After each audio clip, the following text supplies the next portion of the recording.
the same time. Okay, we'll start without any delay now. Okay, so yesterday we did. Let's revise quickly. Okay, so we did formatting, correct? How to format a string, how to do the print. We looked at two functions, type of and print. Okay, then towards the end we looked at the escape sequence, right? And Yes, escape sequence. yes, escape sequence. And after that we discussed like Remove invisible. alignment, right? Using Yeah. yeah, and Remove invisible. correct. And No, formatting. formatting, correct. Now, I have shared the recording of Sir, our. but the video is not opening, sir. That video itself is not some issues. I have not started sharing. I think 1 second. Okay, sorry. Now can you see my screen? Yeah. Yeah. Yeah. Now I'm sharing. Okay. So I have shared you the yesterday's video link, right? And also I have shared the practice questions. So there is a Word document. Okay. It's a Google document, I think. It's a Google document which has some practice questions. And I have also shared some PDF. Okay, in that Yeah. link. So that PDF Yes. has the study material. Okay, so you can read after this class, and you can watch the video. You can practice the problem. If you just want problem, you can go to the document and you can practice it, right? Okay. So today what we'll look at is we will look at the different data types. Okay, different data types that are there in Python, and of course we will be starting with the basic type only today, and later we'll after few classes, okay, we will talk about advanced data structures like lists, tuples, and things like that. Okay, so at a very basic level, very basic level, we have 5 data types. Okay, so when you say data type, it is about individual the type, right? The you know the type of variable or the value that we are going to use in our program. Okay, so yesterday we saw two types. Yesterday we saw um, integer. Float. Yeah, I think we didn't do float. So we did string. Remember? So when we said hello, So yes. that was string. Okay, so string is represented as str. Okay, in Python, and int we write int. Okay, then we will look at float. Okay, so float, as we discussed briefly yesterday, that float is about handling decimal values. Okay, so you can handle decimal values using float. Then you have something called as boolean. Okay, boolean is has just two values. Okay, true and false. Okay, so so it handles like T capital RUE. That's how true is represented, and false is represented as F capital ALSE. Okay, true and false. So boolean takes only two values. So see the difference between this true and this true is that, see here, this true we have not written within the code. Just like when we don't, if you write 5 in code, okay, it becomes a string. When you don't, if you write 5 without code, it becomes integer. Here too, when you write a true within the code, it becomes string type.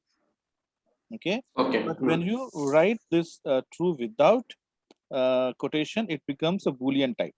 Okay, so boolean type, only two values it has true and false, and it is used to represent true condition and false condition, and it has a lot of usage, especially when we talk about if else and for loop, which probably we'll do tomorrow. You will see that we have a lot of usage of this boolean values. Okay, the fifth basic data type is called complex. Okay, now complex, again, if you go back to your physics class, we had complex numbers. Scalar, vector. Yes, in vector, correct. Okay, so so how do you, so we had this complex numbers at the square root of -1, right? And there we used to represent as I, correct? In complex numbers is equivalent of, we call it imaginary numbers. So square root of 1 is 1, but square root of -1, okay, since in schools we were taught that you cannot find square root of minus, okay, but when we started reading higher mathematics, so we represent -1, square root of -1 as I. So if I ask you what is square root of -4, Uh, so what is the square root of -4? 2. So square root of 4 is 2. Square root of -4 is 2i.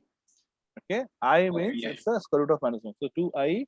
So if you do 2i square, it becomes -4. Here, okay, in Python, the notation is j. Okay, we write j. Okay, in mathematics we write I to represent imaginary number, but here in Python we represent using j. Okay, j is for square root of -1. Okay, and if you the course that we are doing, okay, we are, of course, we are not handling the pure mathematics subjects. Okay, so we won't be using complex numbers for our work. So we will spend some time today to understand how it works. Okay, we'll do some operations on it, and that's it. Probably we will not be using this again. Okay, but other four will be using extensively. Okay, we'll be using very much in our work. So, for example, okay, if I say a equal to 5, okay, and I say print type of a, okay, then I'm going to again copy this here to show you the data type. Okay, so I'm going to say 2, 3, 4, 5. Okay, so here I'm going to say so complex number, okay, has two part. Okay, one is the integer part, another has complex part. So if you have to write 4i, for example, 4j in Python, you will write 0 plus 4j. Okay, so j is for complex number, and then I'm going to say false, false.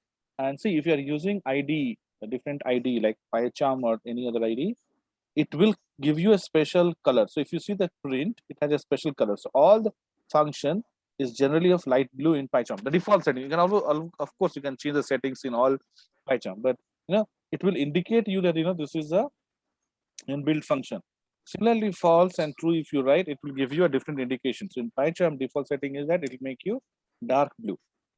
Okay, so this is Boolean. Here I'm going to put this as a string. Okay, 5.0 will make it as float and 5. So now if I run it, so the first print will give int, second gives us float, str, string, boolean, and complex. Okay, so these are the 5 basic data type that we use in Python. Okay, now next step is to learn different operations that can be performed on this. So string, as I said, right, we'll have a separate session on string. Okay, maybe you can take it up tomorrow, or maybe after we complete for loop and if else, we'll take up string. String is a it has a lot of operation that can be performed. So we will dedicate a whole single class for string. Complex, let's look at some complex and we finish it off. Okay, so really we won't be using complex for the course that we are planning to do. Okay, you won't see much of application. Okay, so we will so we'll talk about complex first, and then we'll spend our time on int, float, and we look at various other operations. So what I'm going to do now is I'm going to tell you this complex. So if I write, okay, a equal to 4j and b equal to 0 minus 4j, right? And I say print A into B. So this is this A and B is in the form of A plus B into A minus B. So if you do A plus B to A minus B, what do you get? Uh, A plus we B will get a square minus b square. A square minus B square. Exactly. So A square minus B square, right? So what is A square? What is the value of A? A value is 0 here. right? So 0 square is 0. Now we get 16. minus, yes, minus 16J. minus 16. Okay, because 4 square is 16, J square is minus 1. So 4J square will be minus 16, right? 116. And we have a minus here, 0 minus of minus 16. Minus of minus will make it plus. So we will have 16. Answer will be 16. Yeah. okay. So you say 16. Since it's a complex number, right? So the output will also be a complex number. So you get 16 plus 0J. Okay. That means imaginary part is 0. But since A and B are imaginary, okay, the output value C, okay, will also be imaginary. Okay. So So 0, 0 is 0 only, right? yeah, A value is 0. 0 only, right? But the thing is, the Okay. original value is imaginary. So you can't change it to int. Okay. It will be imaginary. So if you have to write 16 in the form of imaginary, you will say 16 plus 0J, indicate that there is no imaginary part. Okay. Okay. So that's why we write it as 0J, indicating that it is a imaginary number. So you get this. Okay. So like that you can perform plus, minus, into, division, all those things. Okay. So for our study, what I'm going to do is I'm going to delete this complex part for now. Okay, we won't be touching it again, and I'm going to delete the string part as well, because we'll be dedicating a full session on string. Let's talk about these things. So first we'll talk about different type of operations that can be performed. Okay, so if you look at different types of operations, first one is called the mathematical operation, arithmetic operation. Logical and logical are. Right. So arithmetic means mathematics. So you have plus, minus, into, division. Okay, and you can perform these operations only on integer and float. Okay, you can't perform this on on boolean or string. Okay, so here you can perform only on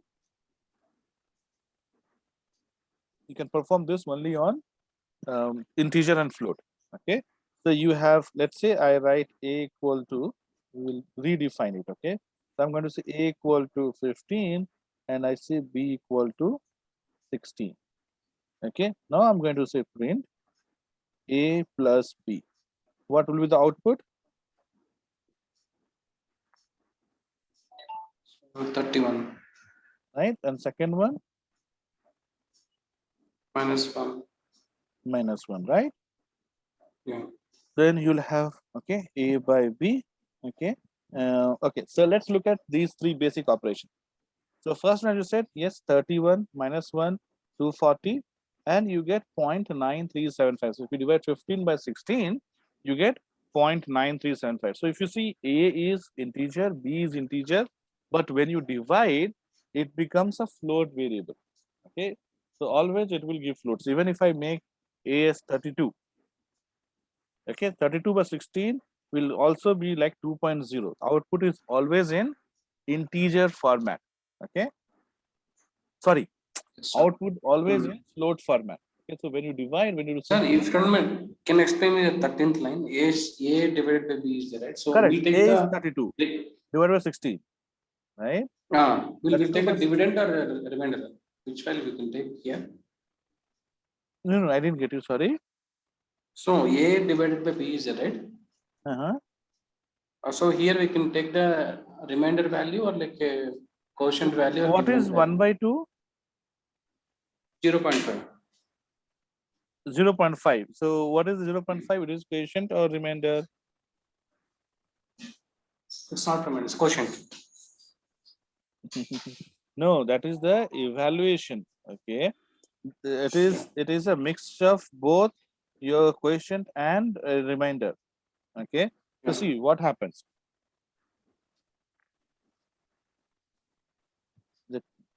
So here, let me get a mouse. Okay, one second.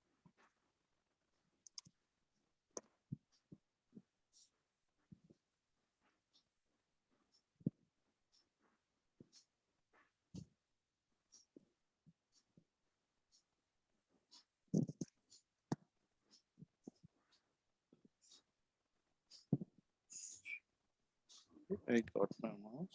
Just put it in there.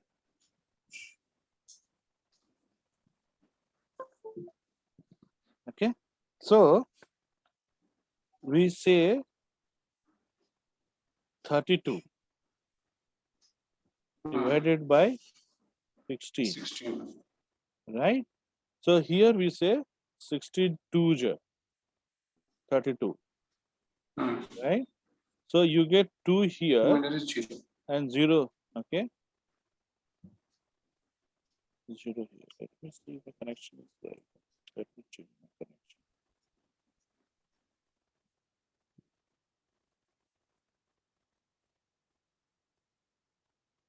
Okay, can you hear me now?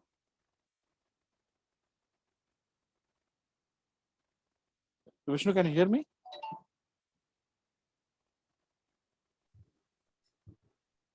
Hello, Vishnu, can you hear me? Sometimes I lost your connection. Yeah. No, I just changed my Wi-Fi settings, so now it should be fine. Okay. Yeah. Fine. Now Okay. I'm audible. Yeah. Correct. Great. So you see that when I do 16, okay, you get a 2 as quotient and 0 as remainder. Okay. Yes, So sir. when you are talking about, okay, okay, so in this case, you know, your 2 is quotient, and now when I said 1 by 2, that means you are putting this here and 2, 0, right? 0 and 1. In this case, 0 is coefficient and 1 is remainder. Okay. So when you are doing divided by 1 by 2 is 0.5, 0.5 is neither your quotient nor your remainder. It is the same value. Okay, we call it the 1 by 2, we call it as what we call it in mixed format, right? And point is in decimal format. 0.5 is called decimal format.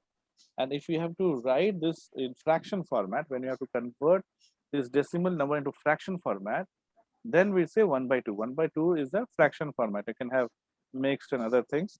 Okay, and 0.5 is the answer solution. So when I say 32 by 16, it is 2.0. Okay, now it is not about coefficient or remainder. It gives you the total answer. Okay, so here when you say 0.5, 0.5 is the answer. 0.5 is neither quotient nor remainder. Is the value 1.2 value is the same value in decimal format. Yeah.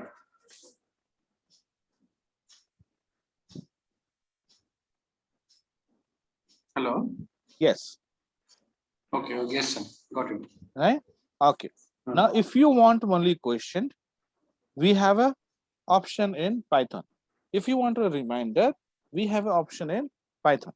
So the next two equation or next two lines of command, we will see how to get question. So print a double slash b. Single slash is division, double slash is your quotient. Okay. So in this case, when I run it, you get quotient, and quotient is 2, right? 16 by 32 by 16 is 2, and 2 will always be the integer value. 2 will never be your float. Quotient will never be in float. Quotient will never be in float. Okay. Same way, if you want to find remainder, we say print a percentage b. Okay. this gives us remainder. Okay, and this R remainder is always in integer, just like question. Okay, so if you just want integer part or question part, you will say double slash. If you want remainder, you will say percentage, because say 32 is exactly divisible by 16. So in that case, we got answer as 0 remainder. If I make this as 15, right? In that case, what will question? What will the remainder?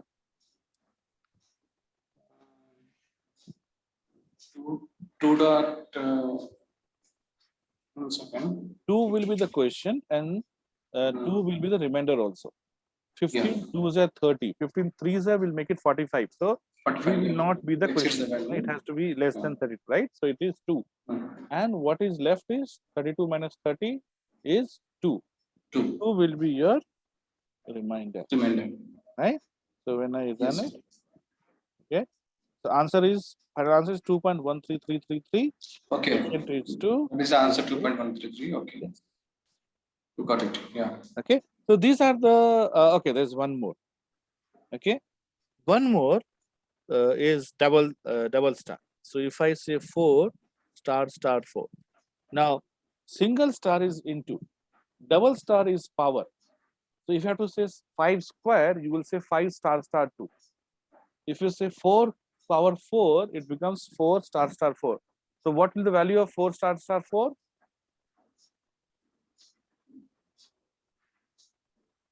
It will be 4 to the power of 4, right? yes. So 16 into 16, whatever the answer is, 264 something. 256.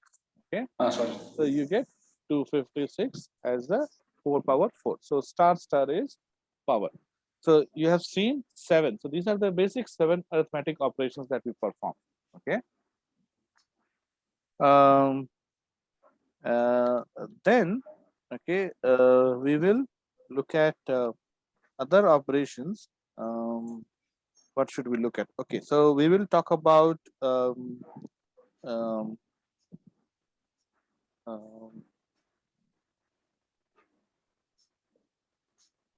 okay. So arithmetic operation is done. Let's look at um, the what do you call like how do you check, okay, if a value is okay less than or greater than. Okay, so we will look, we will see. So here if you see, this is an expression kind of thing. Okay, it gives you a result. Now I want to check if value a is equal to b or not, right? So here, Yes, sir. okay, see, when you want to assign a value, you say a equal to 5. A equal to 5 means 5 goes into a. Now you have something called as double equal to. When I say print a double equal to 5, b. Now a is 32, b is 15. So when you put double equal to, it is It like compares. asking, sorry, compares. Yes. So this is Yeah. called comparison operator. Okay. So here you are asked, it's like asking question, is a equal to b? Is a equal to b? What is the answer? No. Okay. So yes, it is false. So the answer of comparison operation is always your Boolean, right? Either true or false. It cannot take another value. In this case, a is not equal to b, so you get false. Okay. So you can check for greater than, less than, equal to, greater than, equal to, right? So if I These say are all comes under the booleans. yes, no. Output is Boolean. Output is Okay? boolean. Correct. Output is Boolean. The a and b still are your integer, or can be float. Okay. So whatever we are doing for integer, same thing can be done for float, or same thing is available for float also. Okay. So what happens in float is like a plus b in integer. If both are integer, output will be integer. If both are float, output will be float. But if one is integer, other is float, also output will be float. Okay. So what happens in that case? And again, you have to look at the way these variables are designed. See, everything can be converted into string, right? Whatever you write, because string, if you put quotation at both the end, it becomes a string. So any variable, whether you talk about integer or float or boolean or complex, can be converted into your string, okay, without any problem. But reverse is not true, okay. Only if string has number 5, it can be converted into integer, okay. Only if string has a float 5.0, it can be converted into float, right? So any value, any data type, okay, or instead of any, I should use the word every data type can be converted into string, but reverse is not true. Some cases it's true, but not always. Okay. Now coming back to integer and float, every integer can be converted to float, right? 5 can become 5.0, 5.00, but 5.1 cannot become 5, right? If you're trying to do what you're doing is you are losing a value, right? So when you try to convert 5.1 into integer, okay, you get 5, and 5.1 is not same as 5, isn't it? So when do you say that they can be converted? If both give same meaning, right? If they give same meaning, that's when we can say that they can be converted. If they don't give same meaning, we can't say, right? So similarly, when you're trying to multiply 16 or divide, right? Multiply is still fine. Okay, if you're multiplying two integer, you get integer only. Okay. Now when you're trying to divide 32 by 16, okay, answer, even though it is 2, it will give you 2.0 to indicate that yes, we are not losing a decimal value. Decimal value is 0. See, if I tell you 2, you are not sure whether when I say value is 2, it can be 1.9 also, it can be 2.1 also, isn't it? But when I say 2.0, then it cannot be 1.9, it cannot be 2.1, it is definitely 2.0. So decimal values, signify significance, right? And losing that. Sorry, voice is low, sir. Can you increase Okay, your is it volume? better now? Little bit. Okay, yeah, actually my mic moved. Let me know if this is better. Okay. Yeah, now it's better. While talking, mic moved from original position. Okay, I'm putting it back again. So what we're trying to do is we are trying to add that significance level. So when you're adding 5 plus 6.5, it has to be a float, because 5 plus 6.5 is 11.5, right? Yes, So sir. that's why when you're adding one integer and one float, automatically the output will be a Float. float only. So we call it as conversion of from one type to another. And in Python, you can convert one type to another as long as they are convertible, or as long as they are legal. So you had asked me, right, how to convert string to float, float to string. You can do that as long as it is legal. Okay, like if 5 is integer, 5 is given in string, you can convert 5 to integer using int of. But when you have hello as a string value, you cannot convert that into integer, right? So as long as it's legal, you can do it. Okay, if it is not legal, you cannot do it. Okay, so so when we do it, when we convert it forcefully, we call it as explicit conversion. And when Python does by itself, we call it as implicit conversion. So for example, here, if I write c equal to a by b, okay, c equal to a by b, single slash, okay, by b, and a is 32 and b is 16.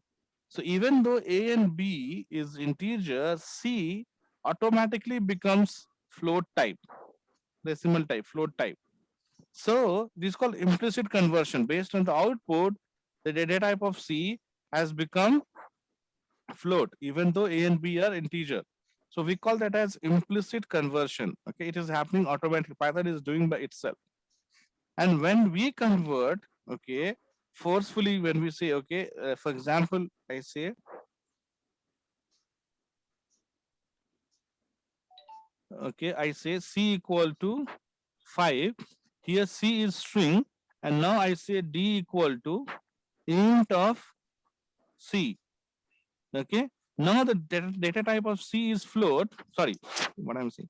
Data type of C is string, but the data type D has become integer. Okay, so this we call it as explicit conversion. Okay. So coming back to our example, when I'm doing A equal to B, the output, if I see I'm printing it, that's why it is printing, but I can put this as T equal to A equal to. In that case, okay, T will get the value false because A is 16 and B is 32 or whatever. A is 32 and B is 16, they're not equal. So your T would become false. Okay. Similarly, you have here less than equal to. So this is only for equal to. This will check only for equal to. If it is they are not equal, it gives you error. Now you can check for less than. Okay, in this case, A is 32, B is 16. So if I say A less than B, also will be false. Then you can say less than equal to. Okay, less than equal to. Now say let me. So if I say A equal to 10 and B equal to 10. Okay, A is 10, B is 10. It's equal to, yeah. So and I say A less than equal to B. What will be the output? Less than or equal to means it satisfies the condition 10. So true, right? So 10 is less than equal to 10. Yes. See, 10 is not less than 10. 10 is equal to 10. 10 is not less than 10, so it will give you error. If you say 10 greater than 10, also it will give you error. But if you say 10 less than equal to 10, it will give you true. 10 greater than equal to 10 will also give you true because they are equal. So, right? So when you say less than equal to, we are checking two conditions here. Either, okay, when you say or, it becomes either, and we'll see next. Either it should be less or should be equal. Okay, if any of the condition is meeting, then the overall result will be true, right? Similarly, you can say greater than equal to or simply greater than. Okay, in this you have greater than equal to, greater than, less than equal to, less than, equal to. Okay, equal to, and this is common mistake people make while doing program. The beginners sometimes they'll put equal to in place of double equal to. Double equal to is asking question: is A less than B? Is C less than equal to? Is A equal to B? Is C equal to D? Whatever. But when you say equal to, we are assigning the result to the variable. Okay, so we have seen now comparison operations, operators. These are your equal to, less than equal to, greater than equal to. This is 5. Next, we will see Boolean operators. Now, Boolean operators works on Boolean values. Arithmetic operators works on numeric values. Okay, so numeric two types: your integer and float. Right, float is decimal, and so when you say numeric, we don't have anything called numeric here in Python. In SQL, we do have numeric, but in Python, we don't have anything called numeric. But numeric, if you look at just as a grouping, so you have float and integer, right? Integer without decimal part, float is with decimal part. And arithmetic operations happens only on numeric types. Now, if you have a Boolean type, you can perform Boolean operations. So Boolean operations are, there are many. Generally, we look at and or not. Okay, you have XOR, XNOR, things like that. So when you say and, what does that mean? Satisfies both the conditions. Conditions, yes. So Boolean, yes. So I just said Boolean operation works on Boolean. So left side and right side, you have to have a Boolean, which is more of a comparison, right? So comparison operations gives you output as Boolean. Okay, so if you want to compare two conditions or three conditions or 100 conditions, we use this Boolean operation. So on left side, you can have one condition, on right side, you can have one condition, and between you're checking, what about left and right condition. Okay, so here, okay, if you say true and true, output is true. If you say false and false, output is false. Okay, but what if one value is false, other value is true? It's false for AND operation. In true, yes, true it is for, sorry, in and it is false, and in or it is true. So, True. yeah, so generally, in and, even if one value is false, everything will become false. Okay. In or even if one value is true, everything becomes true. Okay. So, mentally you have to remember, you remember or as plus and as into multiplication. So if it's 0 into anything will become 0 anyways, right? And 1 plus anything will be non-zero only, right? So 1 plus 1 plus 1 plus 0 plus 0 plus 0, definitely it will be 1 plus only, right? So here 0 means false, 1 means true. See, false means it is not there, and 1 means it is there. So 0 is not there, and then apart from 0, anything is there, it becomes true, right? So only true becomes false, everything else becomes true. If it is 0, it is false, otherwise it is true. Okay. So this is about comparison and operation, Boolean operation. Okay, we will again we will practice a lot of Boolean operations when we do our if else and for loop condition. Then I want to Yes. talk about bitwise operations, which actually works on bit. Okay. Again, I'm not going to do that. You can try there some examples there, but let's understand what happened here. Okay, so how do you write? Okay, so how do you write these Boolean operations? We are still in Boolean. So if to Boolean, if you want to perform and, you write A and D, small a and d. And to perform or, you say or. You want to say not, you say not. Okay. So here you write it. Okay, so this is Boolean. Now this is on logical operations. Now you have something called as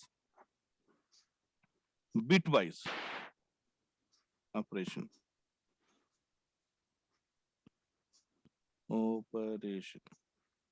Bitwise operation happens on bits. Bit means you can have to convert the number, into your binary number. So if I say, what is okay?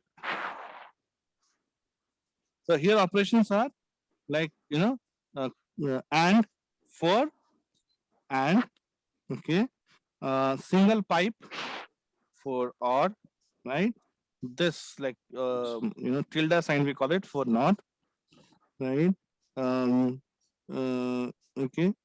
So these are your, and this caret, like this is for your XOR. Okay, this is for XOR.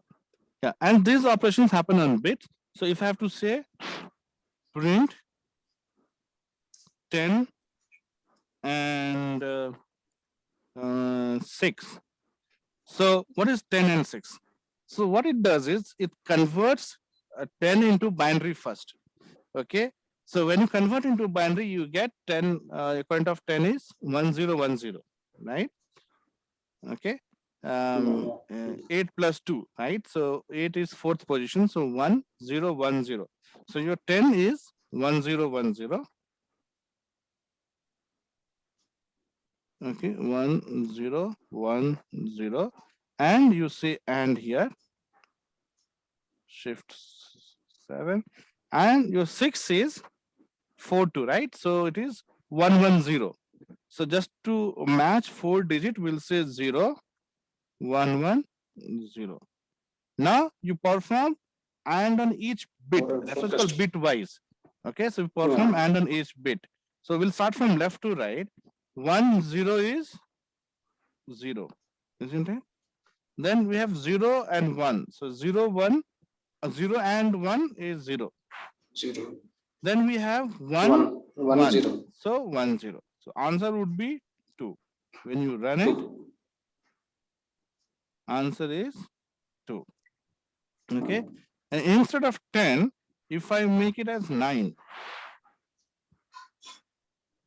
okay, so it will be 8 plus 1, right? So this 0 is gone, it becomes 0. So this is 9 and this is 6. So now tell me 1 0 is 0, 0 0 1 is 0, 0, All 1 zeros, is zero. 0, all 0. So if you say 9 and 6, okay, answer is 0. Okay. If I put it as 16 and 32. Okay. You get 0. So if they are, multiples, you get, as you see, if I make it 48, 16 threes are 48. What do you get? Okay, 16. Okay. So this is how you can perform your bitwise operation. Similarly, you can perform OR or XOR. So what happens? It converts the number. Okay, so it again works only in numbers. Okay, and if you have a float number, it will ignore the float part. It will only work on the integer part. So it take the integer number, convert it into binary, perform the operation, again reconverts into its integer, and so output will still be integer, but operation works on the bit. Okay. So with that, okay, we have completed our basic introduction thing. So Vishnu, if I give you assignment, will you be able to do it? Yes, I can Right, do. you have time to do that, right? Yeah. So anyway, it's 8. So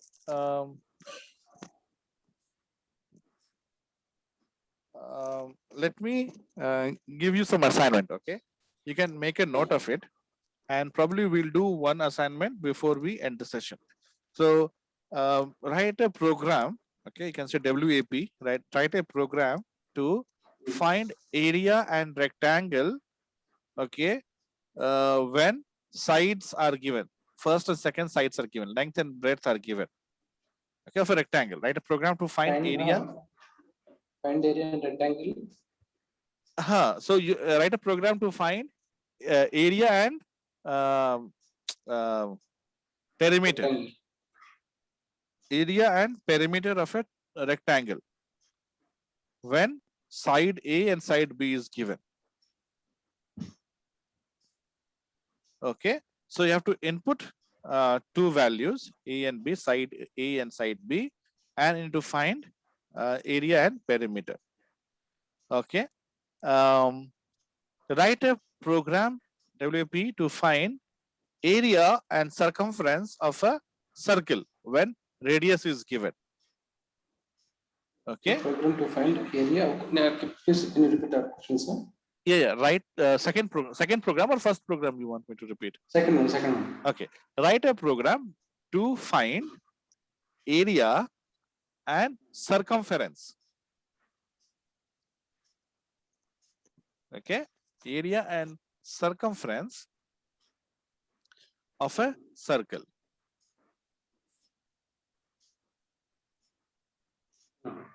Okay. Third program, write a program, and tomorrow, if you have any doubt, we will discuss in the class. Okay. Third program, 3 programs I'll give you. Write a program to calculate. Okay, say to calculate average marks obtained by a student. Average marks obtained by a student in 5 subjects. So you have M1, M2, M3, M4, M5, and then you say sum equal to M1 plus M2 plus M5, and then average equal to sum by 5. Okay, so you have to perform this. So if you have the marks of 5 subjects, you have to tell the average obtained by the student. Okay. Yes. Okay, so these are the 3 programs. Now there are 2 ways. Okay, one is, of course, you can enter the values just like that, M1 equal to 50, M2 equal to 60.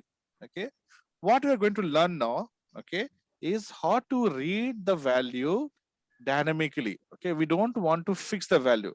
So every time you run the program, value should be read from the user.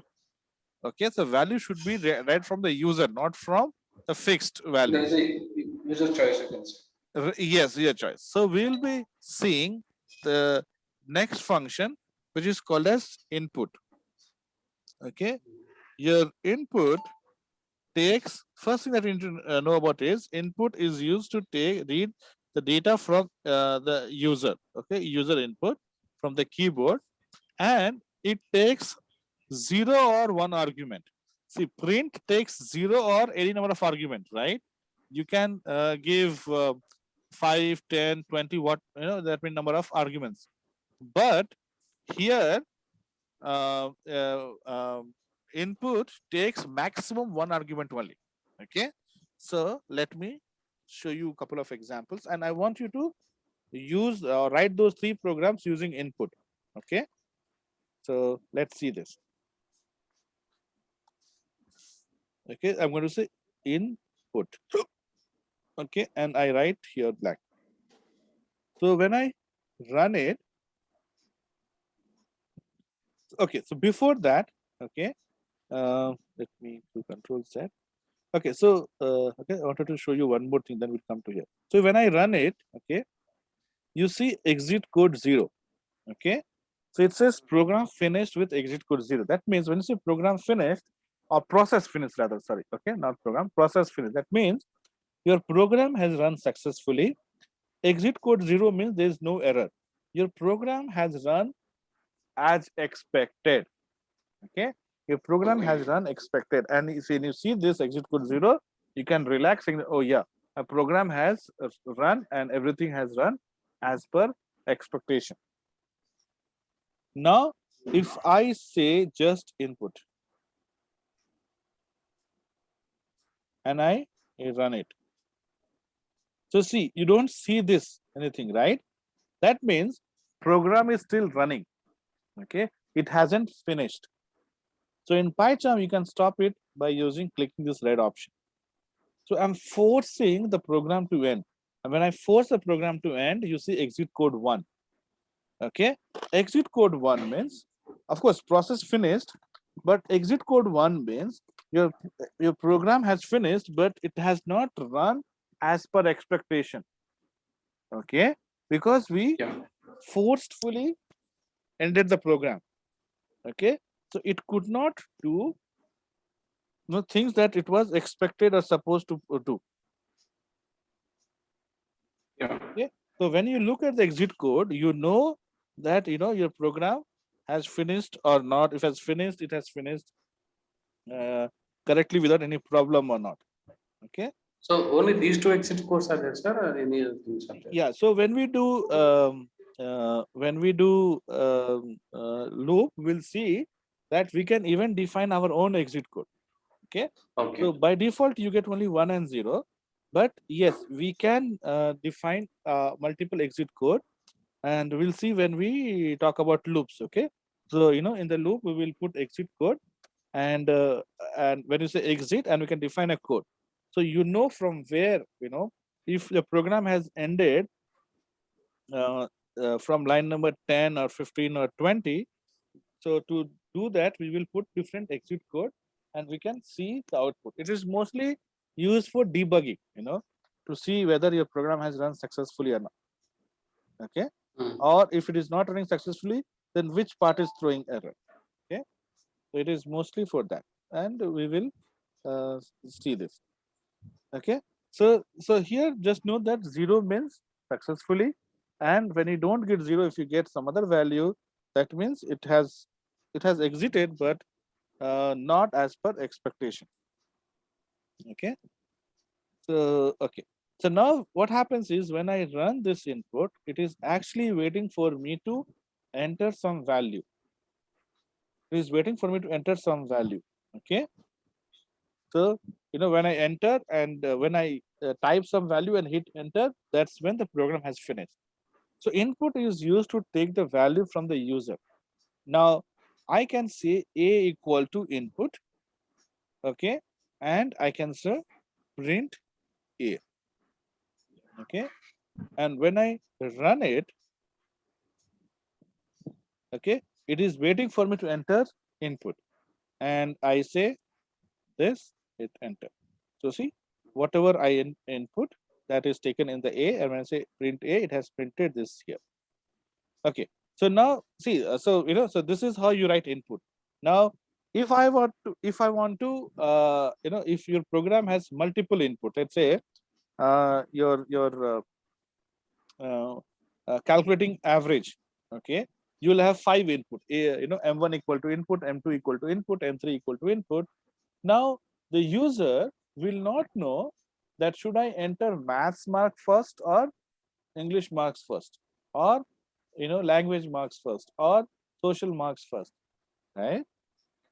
So user will get confused. What should I enter? Now, if you're building a travel website, user will not know that, should I enter my name first, or my phone number first, or my origin first, or destination first, or date first, right? So it becomes so confusing. Yeah. So input says, okay, I will allow you to take one parameter and which you can actually give a note. So I can say here something like this.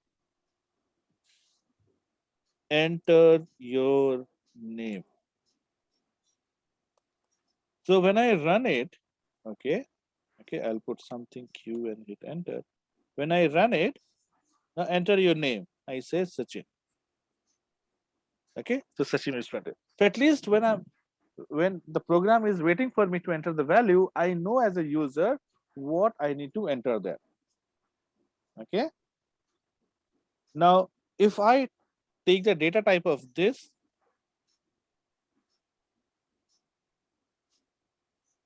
it is, what will the data type of A here if I type Sachin? Now it's like a string now. String, right? It is a string, so it is entering string. Now, what I'll do is I'm going to enter B here, and I say 5. I enter B here. Okay, or instead, what I'll do is, okay, so here when I run, it will be type will be integer, right? Integer. Yeah. But when I type this here, enter a number or enter length of the rectangle.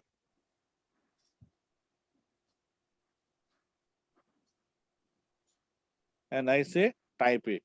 And so, the first one I enter Virat. Okay, so it gives string int. And when I type 55, if I hit enter, what do you think will be the value? What will be? It will type means string or it will display. It will type string only. Okay, because Python, or for that matter, the input, okay, doesn't know what is that you're trying to enter. What is your intention of entering? What value you want to enter here? Python will not know, right? So what Yeah. happens is by default, input will convert everything to string. Whether you type 55, 99, hello, true, false, by default, input will take the value as string. Okay. So if you want to perform, let's say I want to perform parameter of a triangle. So I'll say enter side 1 of the triangle. Okay. And so I say A, and I'll say sum equal to A plus B plus C. Okay. And here I go and say home, control C, enter side 2 of triangle, side 3 of triangle. Okay. So I can change this to C, change this to B. And now I print sum. Okay. When I run it. No, C equal to input. Yeah.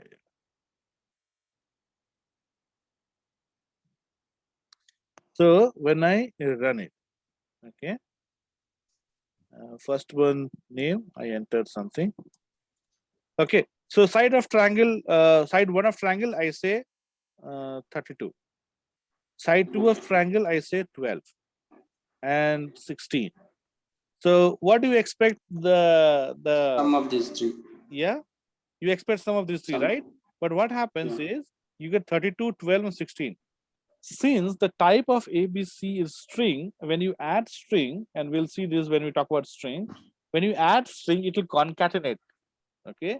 So when you try, so before you actually do the sum, you have to convert this ABC into integer, right?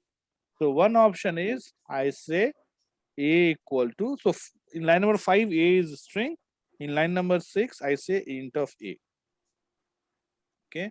Or I can do directly here. Like yesterday when we did print and input, so we say that you can have int of So first the inner function will be called input, then the outer function will be called int, right?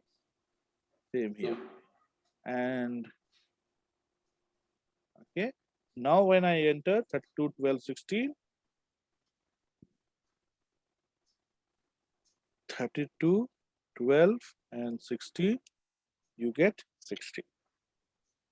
Okay, so this is how you use input. So now I want you to use input for all your 3 programs. Okay, so we'll end it here for today. Let me know if you have any question. Okay, on what we discussed today. And so what we have done today is basic programming in Python. Okay, from tomorrow we'll go to the next part, which is advanced program. We'll talk about what is conditional statement, what is loop. Okay, so we'll talk about that. All good? Yeah, good, sir. Okay, then take care and practice today's session. At least do those 3 assignments, and then we'll see you tomorrow same time. Yeah. Okay. Yeah. Good night. Bye. Bye, sir. Good night. Bye.